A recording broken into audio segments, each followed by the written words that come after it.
বড় পুকুর, দিঘি কিংবা নদীতে হুইল ছিপ দিয়ে মাছ শিকার করা খুব একটা সহজ কাজ নয়। বিশেষ করে মাছ হিট হওয়ার পরে মাছটিকে বিভিন্ন কলাকৌশল খাটিয়ে উপরে তুলে আনাটা বেশ কষ্টসাধ্য। এর জন্য দরকার দক্ষতা এবং দারুণ অভিজ্ঞতা। মূলত যারা টিকিটে মাছ শিকার করতে আসেন সেই শিকারীরা প্রচণ্ড দক্ষতা সম্পন্ন হয়ে থাকে। এখানেও তার ব্যত্যয় ঘটেনি। কুষ্টিয়া সদর উপজেলার বটতল ইউনিয়নের ঐতিহ্যবাহী একটি বাজার কুকুরহাট বাজার, সেই বাজার সংলগ্ন যে পুকুরটি রয়েছে সেই পুকুরেই চলছে মাছ শিকারের প্রতিযোগিতা। বড় এই প্রতিযোগিতায় অংশ নিয়েছে দেশের বিভিন্ন প্রান্ত থেকে আসা বড় বড় মাছ শিকারীরা, এবং তারা মাছ শিকার করছেন এবং বিভিন্ন দক্ষতা খাটিয়ে মাছ ধরে সেটি কিন্তু উপরে তুলে আসছেন।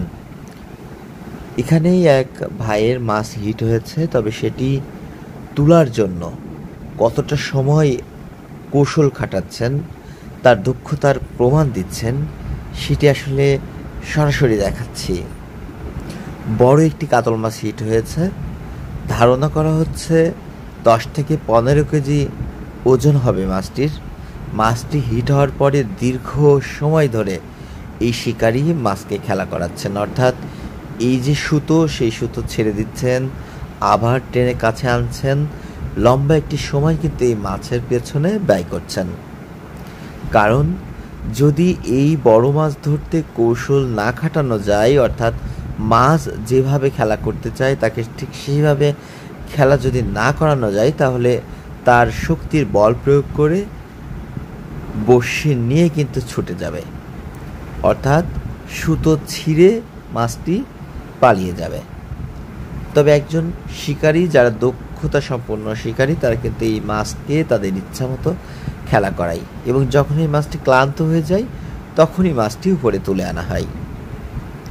আমরা দেখছি লম্বা একটি সময় ধরে এই শিকারী এই মাছটিকে তার শক্তি ক্ষয় করার জন্য কৌশলে এই মাছটিকে তার ইচ্ছা মতো খেলতে দিচ্ছে, এবং সেই চিত্র পুকুর পাড়ের দর্শনার্থীরা দাঁড়িয়ে দাঁড়িয়ে দেখছে।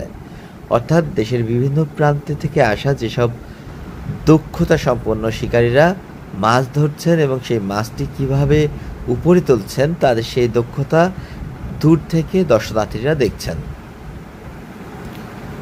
যখন থেকে এই খেলাটি শুরু হয় ঠিক তখন থেকে এই মানুষের উপচে পড়া ভিড় কিন্তু এখানে লক্ষ্য করা যায়। মূলত এই প্রতিযোগিতা